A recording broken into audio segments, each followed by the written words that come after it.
اور پھر جب اگلے سال حج ہوا اور حج کے لیے یہ اراؤنڈ 70 مین اور 1 وومن یہ حج کے لیے آئے، پھر انہوں نے اللہ کے رسول صلی اللہ علیہ وسلم سے ملاقات کی، اور یہ بیعت عقبہ ثانی یعنی سیکنڈ پلیج آف عقبہ کہلاتا ہے، جہاں پر ان سب نے آپ صلی اللہ علیہ وسلم کو ایلیجنس شو کی اور آپ سے کہا کہ ہم آپ کو اور آپ کے فالوورز کو سپورٹ کریں گے۔ یہ وہ موقع تھا سیکنڈ حج کا، جس کے اوپر الحمدللہ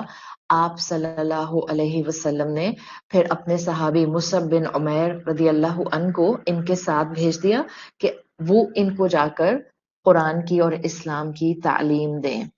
اس کے بعد الحمدللہ 1 سال تیزی سے اور گزرا، اور پھر آپ دیکھتے ہیں کہ پھر وہ وقت آیا کہ جب یہاں سے اور لوگ جو تھے وہ یثرب سے حج کے لیے آئے، رسول اللہ صلی اللہ علیہ وسلم سے وعدہ کیا کہ ہم آپ کو پروٹیکٹ کریں گے، آپ کے فالوورز کو پروٹیکٹ کریں گے اگر آپ یثرب کی طرف جو ہیں وہ آئیں گے اور آپ ہمارے ساتھ رہیں گے۔ الحمدللہ یہ آپ ایک گریجول جس کو آپ کہتے ہیں بہتری دیکھ رہے ہیں کہ کس طرح سے گریجولی مدینہ یثرب کے اندر اسلام پھیلا ہے۔ یہاں ہمارے لیے بھی بہت سے سبق ملتے ہیں۔ اللہ اپنے انبیاء اور رسولوں کی مدد کرتا ہے، یقیناً اللہ نے اپنے نبی اپنے حبیب صلی اللہ علیہ وسلم کی بہترین طریقے سے مدد فرمائی،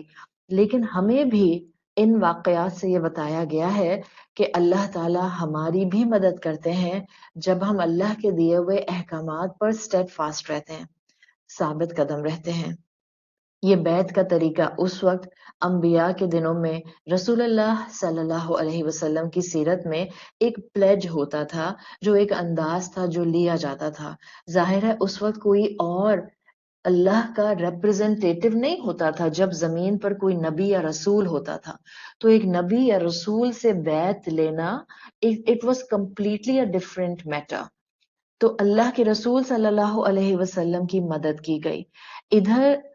یہ سب میٹنگز آلدو بہت اوپنلی نہیں ہو رہی تھیں رسول اللہ صلی اللہ علیہ وسلم سے، لیکن یہ معلوم ہو رہا تھا مکہ والوں کو کہ مسلمان نمبرز میں بڑھتے جا رہے ہیں، ہمارا ظلم ان کے نمبر کو رسول اللہ کے فالوورز کو کم نہیں کر رہا بلکہ بڑھاتا جا رہا ہے۔ تو اب ایک وقت آیا کہ انہوں نے بھی انتہا کر دی ظلم کی۔ اس پر اللہ کے رسول صلی اللہ علیہ وسلم نے اپنے فالوورز جو کہ مکہ میں موجود تھے ان سے کہا کہ الحمدللہ اب ہمارے سپورٹرز یثرب میں موجود ہیں، مسلمان بھائی موجود ہیں، and they are ready to protect us. تو اب آپ صلی اللہ علیہ وسلم نے مسلمانوں کو حکم دے دیا کہ آپ لوگ اب مدینہ ہجرت کرنا شروع کر دیں۔ جب مکہ کے لوگوں نے یہ دیکھا کہ اب نمبر بھی گرو کر رہے ہیں مسلمانوں کے اور رسول اللہ صلی اللہ علیہ وسلم کو یثرب کی سپورٹ بھی مل گئی ہے، اور ڈیفینیٹلی یثرب میں اوس اور خزرج ایک بڑے ریناؤنڈ قبائل کے اندر آتے ہیں، ان کی بیکنگ مل جانا، ان کی پروٹیکشن مل جانا، ان کی جوار، عربی زبان میں پروٹیکشن کو جوار کہتے ہیں، ان کی پروٹیکشن مل جانا، یعنی یہ مسلمانوں کے لیے ایک فائدہ مند اینگل اور ایک فائدہ مند ڈائمینشن تھا جو کہ قریش کے کفار کو نظر آ رہا تھا۔ تو مسلمانوں نے نکلنا شروع کیا تو ان کے بھی پلاننگ اور ان کے بھی جو پلاٹس تھے وہ ذرا سخت ہوتے گئے۔ انہوں نے آخر کار یہ پلاٹ کیا کہ اب کیونکہ مسلمان یہاں سے نکلنا شروع ہو گئے ہیں اینڈ دے ول اسپریڈ مور، جب ان کو باہر سپورٹ مل جائے گی تو نعوذ باللہ انہوں نے پلان کیا کہ ہم روٹ کو ہی ختم کر دیتے ہیں، کیونکہ ابھی اللہ کے رسول صلی اللہ علیہ وسلم مکہ میں موجود تھے۔ تو ان مکہ کے کفار نے مل کر پلان کیا کہ ہم نعوذ باللہ رسول اللہ صلی اللہ علیہ وسلم پر حملہ کریں گے، ان کو ختم کر دیں گے تاکہ اسلام کا کنیکشن اور روٹ ہی بریک ہو جائے۔ سو یہ تھی بیعت محمد صلی اللہ علیہ وسلم، جو آپ کو سیرت کی کتابوں میں بیعت اولا اور بیعت عقبہ کے نام سے ملتی ہے، pledge of Aqabah 1 and the pledge of Aqabah 2۔ یثرب کے لوگوں نے 2-3 سال ملاقات کر کے یہ بیعت آپ صلی اللہ علیہ وسلم سے کی تھی، یعنی یہ بیعت آپ کو ایک بتاتی ہے کہ اس وقت آپ اور میں اللہ کے رسول صلی اللہ علیہ وسلم سے یہ بیعت اس طرح سے نہیں کرتے جیسے کہ فزیکلی کی جاتی تھی۔ یاد رکھیں آپ صلی اللہ علیہ وسلم نے کبھی کسی خاتون سے اس طرح سے ہاتھ پر ہاتھ رکھ کر بیعت نہیں فرمائی. ایک کپڑے کا سرا آپ صلی اللہ علیہ وسلم پکڑتے تھے اور ایک دوسرا کپڑے کا سرا خاتون مسلمان پکڑتی تھی اور بیعت لی جاتی تھی. آج اللہ کے رسول صلی اللہ علیہ وسلم موجود نہیں ہے. آپ صلی اللہ علیہ وسلم سے بیعت کرنا یہی ہے کہ ہم اپنی محبت اور اپنی وفاداری آپ صلی اللہ علیہ وسلم کو دے دیں وربلی، دل کے طور پر، اپنی عقل کو وحی کے تابع کر کے، اپنی عقل کو احادیث کے تابع کر کے. اور جب ہم ایک دفعہ اللہ کے رسول صلی اللہ علیہ وسلم کا مقام پہچان لیں تو پھر ہم آپ کی تعلیمات پر عمل کرنے کی حد ممکن کوشش کریں، پھر ہم قرآن کے احکامات پر عمل کرنے کی ہر ممکن کوشش کریں. بیت محمد صلی اللہ علیہ وسلم کا اس وقت تقاضا ہے کہ ہم اللہ کے رسول صلی اللہ علیہ وسلم کو اللہ کا حبیب، اللہ کا خلیل، اللہ کا آخری رسول، آخری نبی کنسیڈر کریں. اپنے ایمان کو اپنے اندر اور اپنے آس پاس مسلمانوں میں اس کو پختہ کریں کہ اب اللہ کے رسول صلی اللہ علیہ وسلم کے بعد کوئی نبی، کوئی رسول نہیں آئے گا. آپ آخری رسول تھے، آپ کی ٹیچنگز کامل ہیں، صرف آپ کی اطاعت جو تھی وہ انکنڈیشنل تھی. آپ صلی اللہ علیہ وسلم کے بعد کسی بھی انسان کی اطاعت، چاہے وہ صحابی رسول ہی کیوں نہ تھے، آپ صلی اللہ علیہ وسلم کے بعد کسی کی بھی اطاعت انکنڈیشنل نہیں ہے.